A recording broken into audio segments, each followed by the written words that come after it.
Charge है Q1 और दूसरा चार्ज है Q2। अब ये दोनों कंबाइंडली एक सिस्टम है। ध्यान से समझिएगा, यहाँ पर इलास्टिक पोटेंशियल एनर्जी की बात क्यों हो रही है, मतलब इलेक्ट्रोस्टैटिक पोटेंशियल एनर्जी की बात क्यों हो रही है। देखिए ये कंबाइंडली एक सिस्टम है,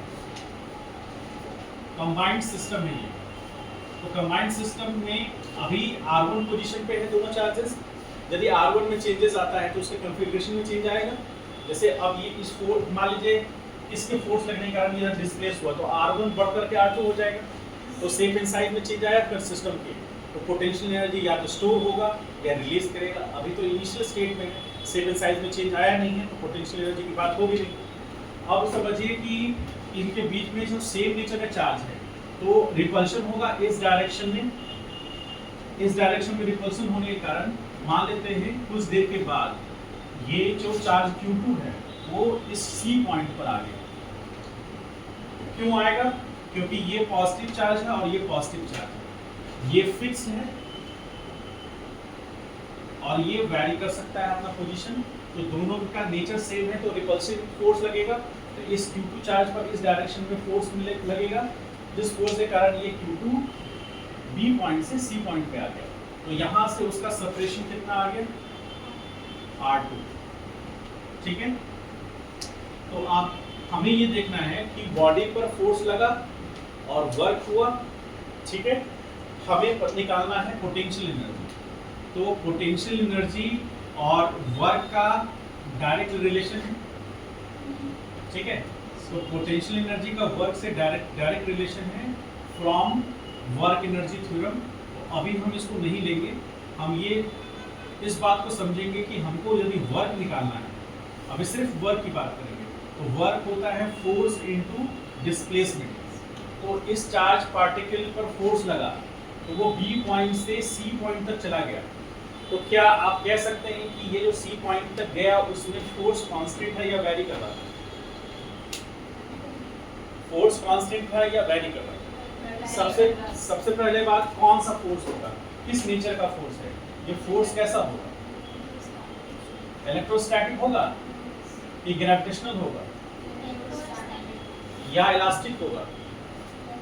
इलास्टिक नहीं होगा, इलेक्ट्रोस्टैटिक होगा। नहीं इलास्टिक होगा, ना ही ग्रेविटेशनल होगा, इलेक्ट्रोस्टैटिक होगा। क्यों? क्योंकि इलेक्ट्रोस्टैटिक फोर्स ही इस चार्ज पर ये चार्ज लगा रहा है। ठीक है, क्योंकि चार्जेस की बात हो रही है इसलिए फोर्स कैसा होगा? इलेक्ट्रोस्टैटिक।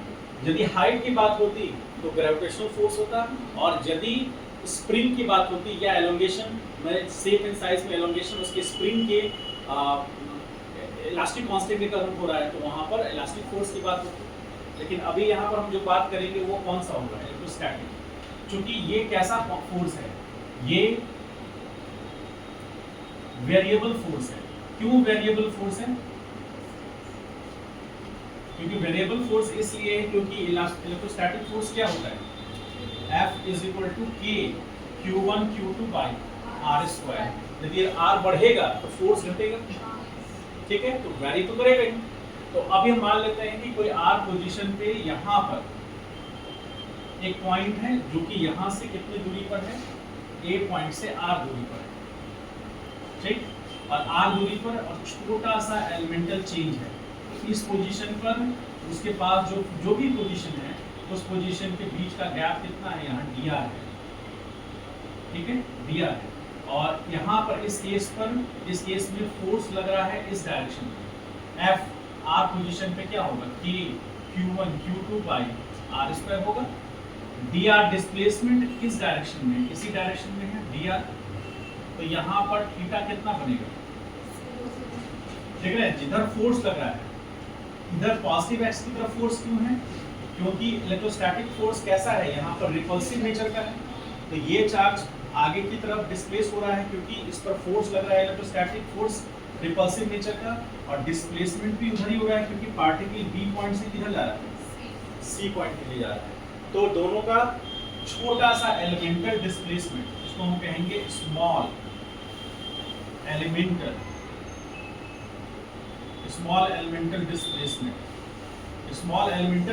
डिस्प्लेसमेंट कितने का? dr का, और एंगल थीटा, ये किसके बीच का एंगल है? हाँ, angle between force and displacement, ठीक है, इन दोनों के बीच का है। तो यहाँ पर अब आते हैं, ये तो हमें एक पता है वर्क के बारे में, तो अब हम पता करना चाहते हैं, स्टार्टिंग से लिखते हुए चल रहे हैं, ध्यान से देखिएगा। Since here force is electrostatic, इसी तरह आपको डेरिवेशन में लिखना होगा, force is electrostatic which is not constant force, which is not या फिर which is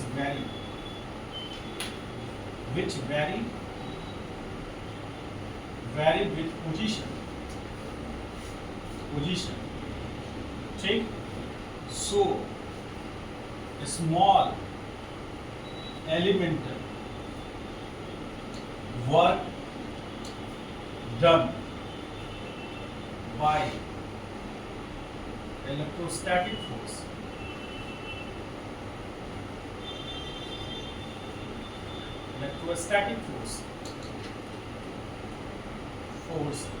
for a small elemental displacement कितना dr, तो dw चूंकि फोर्स कैसा है कंजर्वेटिव, तो F डॉट dr होगा, F कितना K Q1 Q2 by R square into dr और cos कितना G, तो इसीलिए dw C is equal to K Q1 Q2 by R square into dr, simple value. ये छोटा सा एलिमेंटल वर्क है फॉर कंप्लीट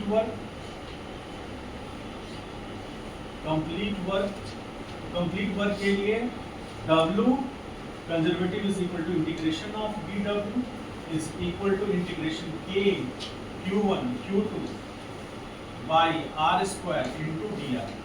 कहाँ से कहाँ लिमिटिंग वैल्यू हमको लेना है, क्योंकि यहाँ ऑपरेटर कौन है dr, तो R का लिमिटिंग वैल्यू B पॉइंट से C पॉइंट, यानी कि R1 से R2, ठीक है। अब यहाँ पर इंटीग्रेशन के लिए हमें सबसे पहले ये समझना है कि कौन कौन सा इसमें वैल्यू कांस्टेंट है। K वैरी करेगा नहीं, Q1 Q2 वैरी करेगा नहीं, तो यहाँ से दोनों को अलग लेंगे, तो WC is equal to K Q1 Q2 integration R to the power minus 2 dr, R1 से R, लिख सकते हैं ऐसा। अब इसका इंटीग्रेशन क्या होगा बोलिए, K Q1 Q2, अब यहाँ इंटीग्रेशन क्या होगा माइनस 1/r होगा, ठीक है। तो यहाँ लिमिटिंग वैल्यू R1 से R2। अब इसको इक्वेशन नंबर 1 कहते हैं, since delta U is equal to minus WC, तो यहाँ पर delta WC is equal to लिख सकते हैं माइनस डेल्टा U बराबर U initial minus U final, ऐसा लिख सकते हैं। तो वहाँ पुट करेंगे वैल्यू इक्वेशन नंबर 2 का, तो WC का वैल्यू पुट करेंगे तो आ जाएगा U initial minus U final is equal to K Q1 Q2, और यहाँ पर 1/r लिमिटिंग वैल्यू R2 से R, ठीक है, ऐसा कर सकते हैं हम लोग, ठीक। तो यहाँ पर U initial minus U final is equal to K Q1 Q2, और अपर लिमिट पुट करेंगे 1/r1 माइनस 1/r2, तो यहाँ से final result U initial minus U final is equal to K Q1 Q2 by R1 minus K Q1 Q2 by R, ऐसा भी हो सकता है, समझ पा रहे हैं। दोनों एक्सप्रेशन को फॉलो कर सकते हैं आप, ये भी फॉलो कर सकते हैं, ये भी फॉलो कर सकते हैं, ठीक है। वेयर U1 क्या है, UI क्या है, इनिशियल पोटेंशियल एनर्जी, और U फाइनल क्या है, फाइनल एट पोजीशन कितना R1, U final potential potential energy R, final position energy R2, और इसके करस्पॉन्डिंग ये होगा इनिशियल पोटेंशियल एनर्जी, ये है फाइनल पोटेंशियल। समझ पाए? तो इसको जनरलाइज करेंगे। जनरलाइज क्या करेंगे, हम ये मान लेंगे कि ये जो पोजीशन है R1, वो जो ये R1 पोजीशन है वो R है, और ये जो R2 पोजीशन है वो इंफिनिटी है। मतलब दो चार्ज एक दूसरे से R1 डिस्टेंस पे थे, फोर्स लगने के कारण वो चार्ज Q2 जो है वो इंफिनिटी तक चला गया। मतलब R2 क्या हो गया, इंफिनिटी मतलब इनफाइनाइट पोजीशन पे। और याद कीजिए वो कैंडल का एग्जांपल लिए थे, लाइट का हम एग्जांपल लिए थे, तो आप समझिए कि इंफिनिटी यदि छोटा इंटेंसिटी का कैंडल है तो उसके लिए इंफिनिटी हमारे लिए एक पर्टिकुलर डिस्टेंस होगा। कैंडल का लाइट मैक्सिमम कहाँ तक जाएगा, यहाँ से 40 मीटर तक जाएगा, तो हमारे लिए वो 40 मीटर फाइनाइट डिस्टेंस है, लेकिन बेसिकली उस कैंडल के लिए वो इनफाइनाइट डिस्टेंस होगा ना, क्योंकि वो पोजीशन है जहाँ पर कि इसका इंटेंसिटी 0 हो गया। इसका इंटेंसिटी 0 हो गया मतलब लाइट वहाँ तक नहीं पहुँचा। उसी तरह इसका इफेक्ट, इसका इलेक्ट्रोस्टैटिक फोर्स का इफेक्ट वहाँ जाकर क्या हो गया, 0। और यदि फोर्स का इफेक्ट 0 है तो वर्क 0, और इसलिए उस पॉइंट पर पोटेंशियल एनर्जी भी क्या होगी, 0 होगा। तो हम ऐसा कह सकते हैं कि if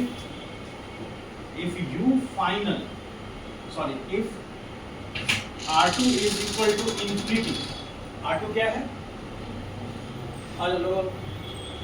R2 क्या है, इंफिनिटी है, तो U फाइनल कितना होगा, 0।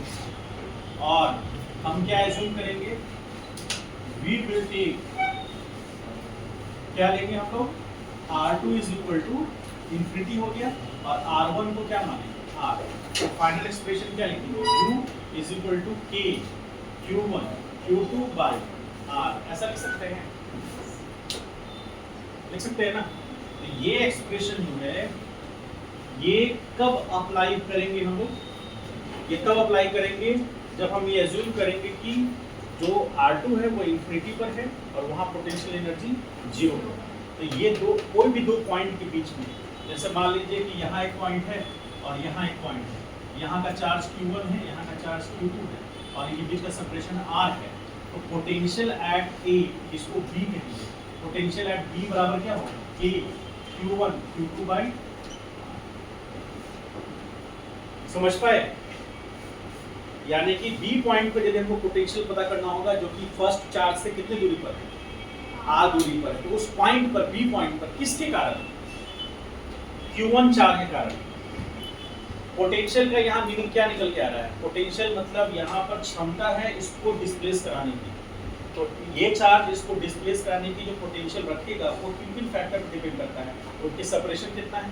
ऑब्वियसली ज़्यादा नज़दीक होगा यानी R कम होगा तो पोटेंशियल ज़्यादा होगा, चार्ज का मैग्नीट्यूड ज़्यादा होगा तो पोटेंशियल ज़्यादा होगा। समझ गए?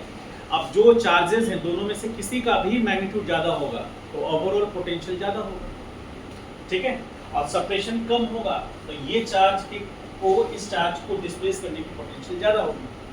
बेसिकली आप किसी को भी ले सकते हैं, आप ये भी कह सकते हैं कि B के कारण A पॉइंट पर पोटेंशियल इतना होगा, या आप ये कह सकते हैं कि A पॉइंट पर B पॉइंट के कारण, A पॉइंट के कारण B पॉइंट पे जो पोटेंशियल होगा वो इतना होगा।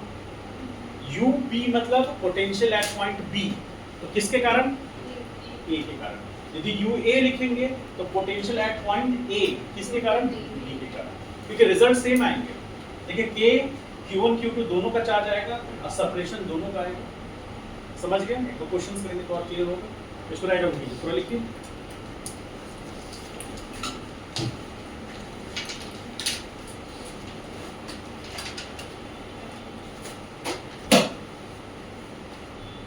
हाँ, तो यानी कि जो Q0 जो था वो B पे था तो हाईली अनस्टेबल था। वो Q1 चार्ज क्या चाहता था कि वो Q0 को डिस्प्लेस करे जिस कारण से वो स्टेबलाइज हो जाए। मतलब अभी क्या है, स्प्रिंग सिचुएशन, इसको स्प्रिंग ब्लॉक सिस्टम से लें तो इस सिचुएशन को देखिए, ये उसका नॉर्मल पोजीशन है, ठीक है, लेकिन अभी सिचुएशन में ये यहाँ पर है। इसका मतलब ये हुआ ये नेचुरल लेंथ से दूर है, ये पोजीशन उसका नेचुरल पोजीशन है और ये पोजीशन ए है। तो ए पोजीशन पे यदि हम ला करके स्प्रिंग यहाँ से ब्लॉक को रिलीज करेंगे, इस पॉइंट से ब्लॉक को रिलीज करेंगे तो ब्लॉक किधर जाएगा, नेचुरल पोजीशन की तरफ जाएगा और नेचुरल पोजीशन पे आना चाहेगा क्योंकि वहां आकर के स्प्रिंग नॉर्मल होगा। अभी स्प्रिंग एबनॉर्मल है, मतलब नॉर्मल, अब स्प्रिंग जो है वो स्ट्रेच पोजीशन पे है, तो स्ट्रेच पोजीशन पे है तो इसके पास पोटेंशियल एनर्जी है। अब यहाँ से रिलीज करेंगे तो वो पोटेंशियल एनर्जी को यूज करता हुआ इस ब्लॉक को इस सेंटर की तरफ लाएगा, ठीक है। तो सेंटर की तरफ लाएगा तो एनर्जी रिलीज करेगा। उसी तरह जब यहाँ पे चार्ज Q0 जो है बी पॉइंट पर है तो अभी जो सिस्टम है वो अनस्टेबल है, तो वो क्या कहेगा, ये Q1 चाहेगा हमेशा कि Q0 को डिस्प्लेस करके C पॉइंट पे लाए ताकि वो रिलैक्स हो जाए। तो उसके लिए यहाँ पर क्या हो रहा है, एनर्जी रिलीज कर रहा है वो बी पॉइंट से उसको फोर्स लगा करके वो इस पॉइंट पे ला रहा है, इस कॉन्फ़िगरेशन में चेंज ला रहा है।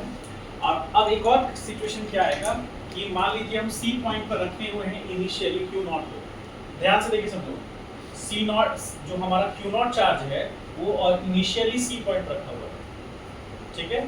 अब उसको यदि हमें एक्सटर्नल फोर्स चाहता है कि वो C पॉइंट से B पॉइंट पे चला जाए, तो C पॉइंट से चार्ज जब B पॉइंट पे जाएगा तो अपने आप तो जाएगा नहीं, B से C पे अपने आप आ सकता है क्योंकि सिस्टम वर्क कर रहा है अपने आप में। लेकिन यदि C से B पे ले जाना है तो हमको इलेक्ट्रोस्टैटिक फोर्स के अगेंस्ट वर्क करना पड़ेगा, क्योंकि काइनेटिक एनर्जी को डेवलप होने नहीं देना है। इसीलिए एक्सटर्नल फोर्स धीरे धीरे धीरे धीरे डिस्प्लेस करेगा और इलेक्ट्रोस्टैटिक फोर्स के अगेंस्ट में धीरे धीरे वर्क करेगा, और वो उतना ही वर्क करेगा जितना इलेक्ट्रोस्टैटिक फोर्स उसको डिस्प्लेस करने के लिए फोर्स लगा रहा है, उससे जस्ट थोड़ा सा उसको ज़्यादा लगाएगा कि उसको कंप्रेस कर दे। तो उस केस में हम लोग दोनों को मान के चलेंगे कि इक्वल है, मतलब एक्सटर्नल एजेंट उतना ही फोर्स लगा रहा है जितना इलेक्ट्रोस्टैटिक फोर्स है, समझ पा रहे हैं। उस केस में ये जो चार्ज Q0 है वो C पॉइंट से B पॉइंट पे आ जाएगा, बहुत धीरे, बहुत स्लो आएगा। तो उस केस में एक्सटर्नल फोर्स का मैग्नीट्यूड किसके बराबर हो जाएगा, इलेक्ट्रोस्टैटिक फोर्स जो कि ये चार्ज इस पे लगा रहा है, और जैसे जैसे डिस्टेंस घटेगा C से B की तरफ जाएगा फोर्स का मैग्नीट्यूड बढ़ेगा। जो एक्सटर्नल फोर्स हमको चाहिए होगा उसको आगे डिस्प्लेस करने के लिए उसका मैग्नीट्यूड बढ़ता जाएगा, क्योंकि सेपरेशन घट रहा है, इलेक्ट्रोस्टैटिक फोर्स मजबूत होता जाएगा। तो उसके अगेंस्ट में पहले मान लीजिए यहाँ पर थे तो 10 न्यूटन लगाए, अभी 11, 12, 13, 14 और लास्ट में यहाँ पर 15 न्यूटन फोर्स लगाना पड़ेगा ताकि हम यहाँ C पॉइंट से उसको B पॉइंट पर ला सकें। उस केस में इलेक्ट्रोस्टैटिक फोर्स जो होगा वो तो एक्ट हो रहा होगा पॉजिटिव एक्स में, लेकिन एक्सटर्नल फोर्स एक्ट हो रहा होगा। समझ पाए इस बात को। और वो भी केस हम लोग देखेंगे, उस समय सिस्टम का पोटेंशियल एनर्जी जो चेंज करेगा वो पॉजिटिव होगा, ठीक है। अभी नेगेटिव हो रहा है क्योंकि अभी वो रिलैक्स होने जा रहा है। एक्सटर्नल जब सेकंड केस में जब C पॉइंट से B पॉइंट होगा तो वो कॉन्ट्रैक्ट हो रहा होगा, वो उसके पास जो सिचुएशंस होंगे वो रिलैक्स नहीं हो रहा होगा, अनस्टेबल हो रहा होगा। उस समय वर्क जो हो रहा होगा, अच्छा सिस्टम पे वर्क हुआ तो वर्क नेगेटिव हुआ, माइनस ऑफ माइनस लगाएंगे, माइनस ऑफ माइनस, क्योंकि डेल्टा WC माइनस DU है तो माइनस WC होगा, तो माइनस डेल्टा U, ये कैंसिल आउट होकर के वर्क डन C। तो यहाँ पर जो भी वर्क हुआ वो पॉजिटिव होगा ना। मान लीजिए ये वर्क आया 20 जूल, तो डेल्टा U पॉजिटिव है ना, तो डेल्टा U पॉजिटिव होने का मतलब क्या हुआ, final potential energy greater than है इनिशियल पोटेंशियल। बात को समझ पाए, ठीक। तो ये चीज को आपको ध्यान में रखना है।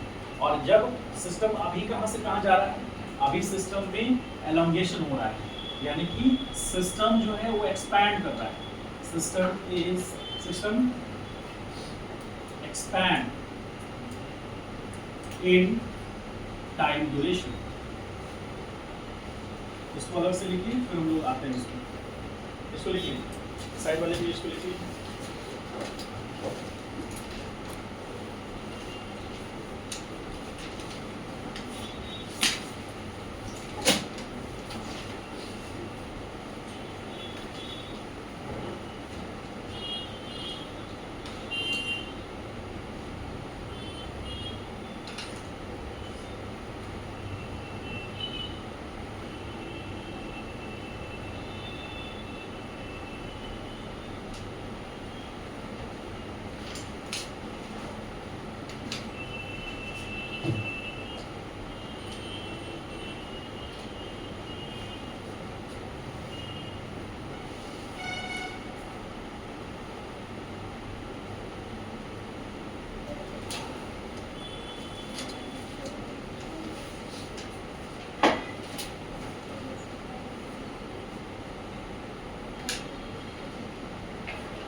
समझ में आ रहा है?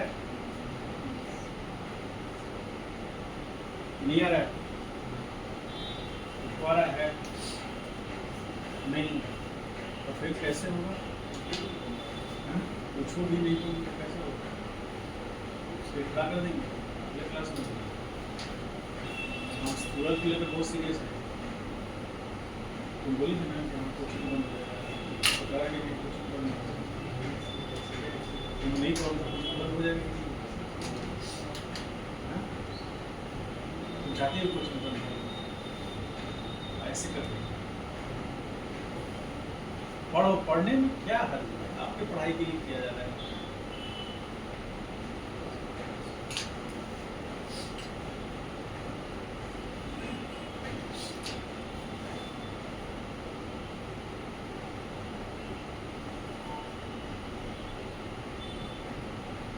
और 9th क्लास से पढ़ाना शुरू कर रहे हैं।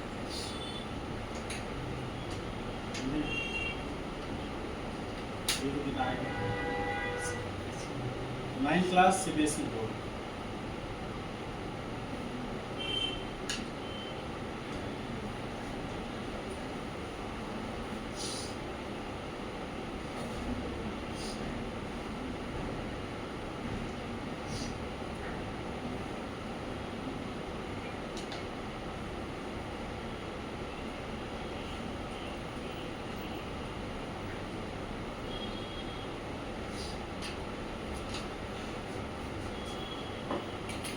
रवि, तुम्हारा पढ़ाई हो रहा है, कुछ नहीं हो रहा है?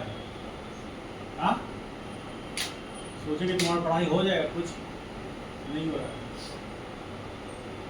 मम्मी को बोलना मिलने के लिए, हमसे मम्मी को बोलना मिलने के लिए।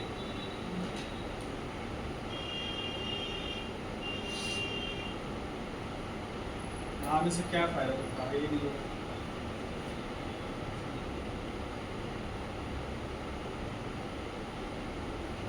उसके पेरेंट्स से रिक्वेस्ट करेंगे कि आप यहाँ मत भेजिए, यहाँ भेजने से कोई फायदा नहीं, जो पढ़ना पढ़ दीजिए। खेती बाड़ी में आलू लिखवाइए, ठीक है।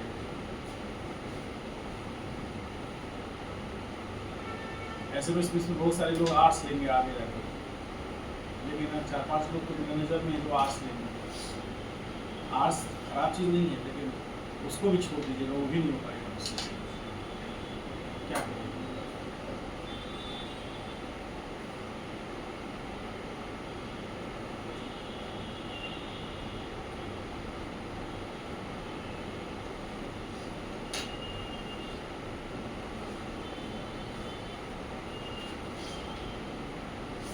हो गया?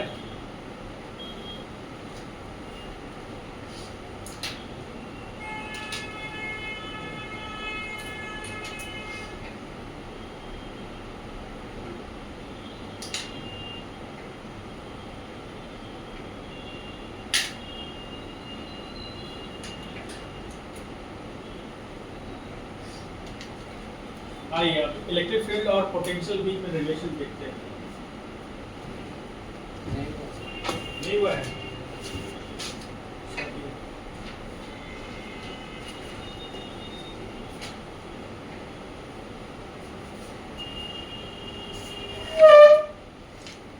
कल हम लोग इलेक्ट्रिक डाइपोल में रहेंगे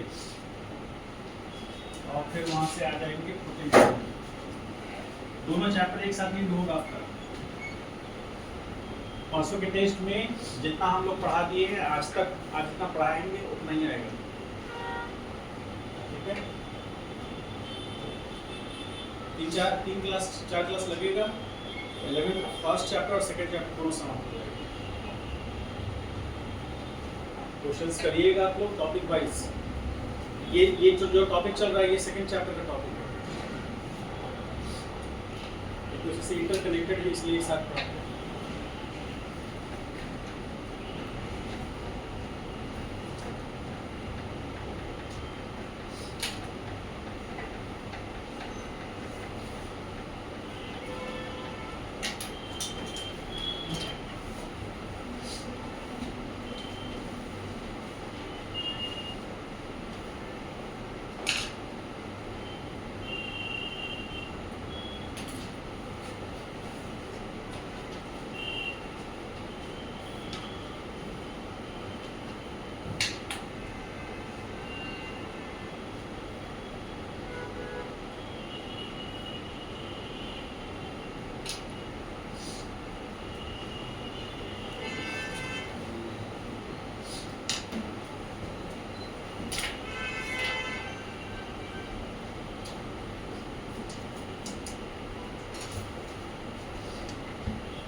उसका एनर्जी से क्या रिलेशन है पता है?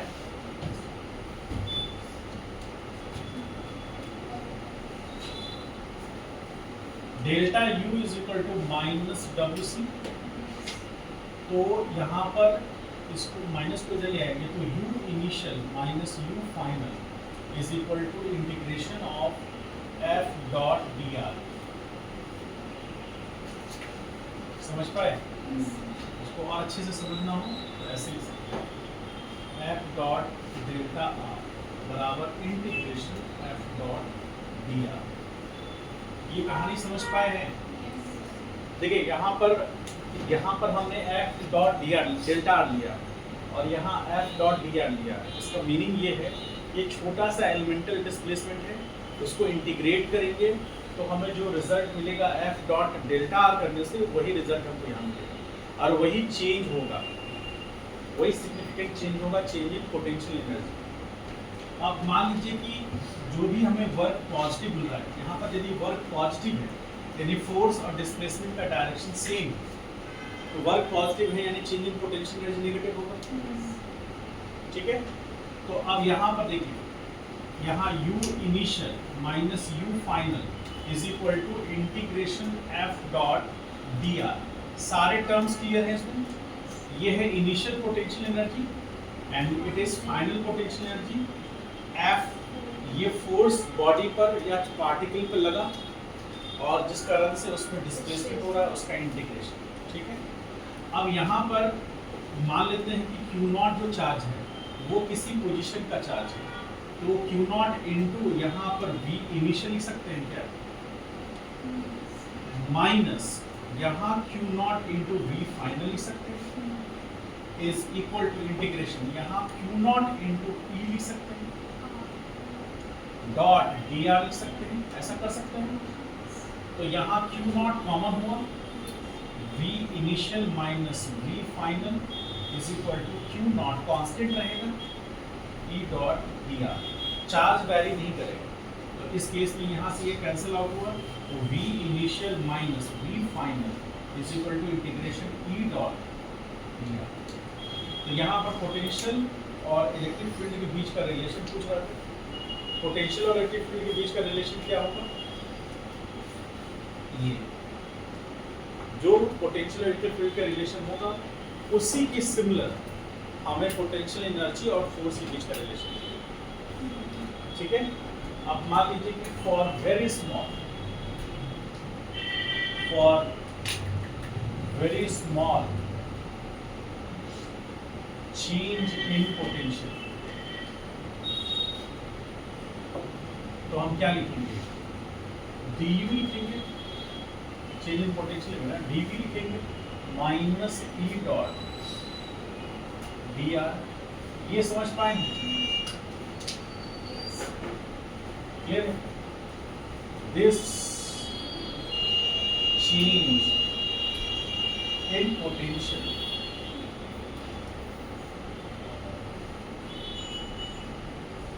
is very small, वो छोटा सा इंटरवल। अब यहाँ पर एक चीज को समझिए कि यहाँ पर dV is equal to minus E dot dr है, तो यदि यहाँ पर E क्या होगा, E बराबर EX I cap EY J cap plus EZ K cap, और उसी के कॉरस्पॉन्डिंग dr क्या मिलेगा, dx I cap plus dy J cap plus dz K cap होगा ना।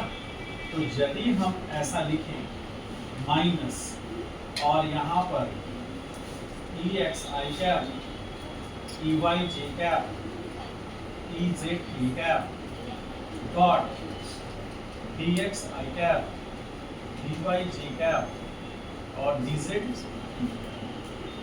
याद है वो दिन जब हम लोग डॉट प्रोडक्ट निकाले थे दो वेक्टर्स का, निकाले थे, याद है वो पल?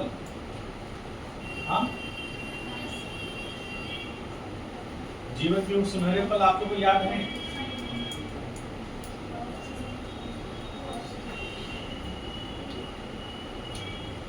बोलो, ऐसा लिख सकते हैं क्या? हाँ, 2-3 लोगों को पता ही छोड़ को पता ही नहीं होगा कि क्या कर रहा है मास्टर। हाँ, कुछ किया है, कॉपी में देखा है, वहां से अच्छा किया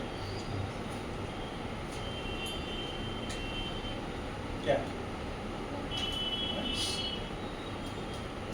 समझ में आए? पढ़ा हुआ है जिनका तो समझ में आए, नहीं पढ़ा हुआ है जो कि रिवीजन में नहीं है, बताओ समझ में आए हैं?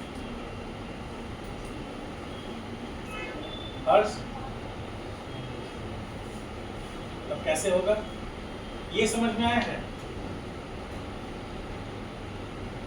हाँ बोलो, यहाँ तक समझ में आया है?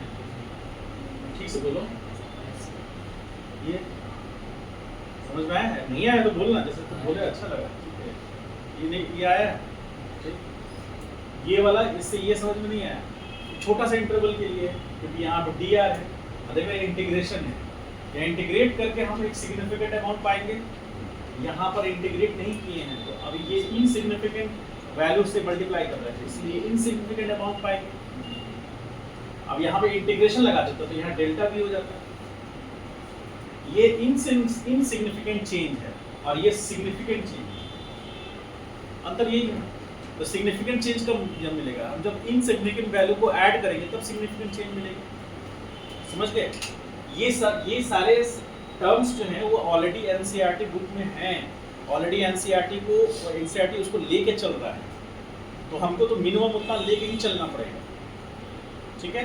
ये कोई ऐसी बड़ी चीज़ नहीं है, ये एनसीईआरटी में ऑलरेडी मेंशन किया हुआ है। तो यहाँ पर क्या हो रहा है कि डीवी, अब हम बात कर रहे हैं क्योंकि डीवी जो चेंज होगा, मतलब बहुत छोटा सा चेंज होगा, वो इलेक्ट्रिक फील्ड में डीआर के कारण होगा, इनके प्रोडक्ट के कारण होगा। अब ये जो इलेक्ट्रिक फील्ड है, ये तो 3 डायमेंशन हो सकता है ना, इलेक्ट्रिक फील्ड तो 3 डायमेंशन हो सकता है, इसीलिए इलेक्ट्रिक फील्ड E बराबर क्या लिखे, EX, मतलब electric field act in x direction, तो उसका यूनिट वेक्टर लिए उसके साथ, उसके बाद y लिए तो उसके साथ यूनिट वेक्टर लिए, और z लिए तो उसके यूनिट वेक्टर लिए।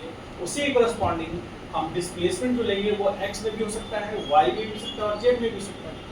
अब 2 वेक्टर्स हैं, उनका डॉट प्रोडक्ट लेना हमको आता है, तो डॉट प्रोडक्ट जो लेंगे उसमें क्या करेंगे, दरवाजा लगा दो कस के, लास्ट में आता है सब ऐसे ही पसंद है। अब यहाँ पर dx i कैप मतलब ये small elemental displacement covered by the charge particle in x axis, positive x axis, dy y axis में, dz z axis. Final result ये आया हमारा d। तो अब यदि हम बात करेंगे, यदि फॉर इंडिविजुअल x एक्सिस, तो हम क्या लिख सकते हैं, del v upon del x is equal to E लिख सकते हैं क्या, माइनस में लिख सकते हैं।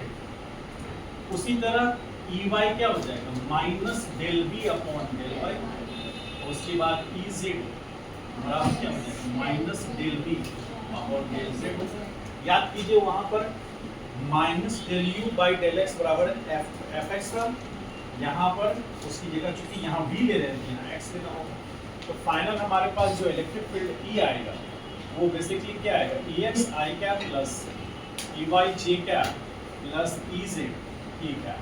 तो यहाँ से E बराबर क्या आएगा, minus del v upon del x I cap minus del v upon del y J cap minus del v upon del y del z E cap. समझ पा रहे हैं ये बात? यहाँ से निकाल सकते हैं, छोटा सा क्वेश्चन करेंगे, if v is equal to 2x square I 2x square plus y, then find, क्या निकालना है, इलेक्ट्रिक फील्ड बराबर क्या होगा, फॉर क्या लिखेंगे 1,2 पॉइंट। इसको देखिए फिर क्वेश्चन बनाइए। देखिए बहुत इंपॉर्टेंट पॉइंट है ये,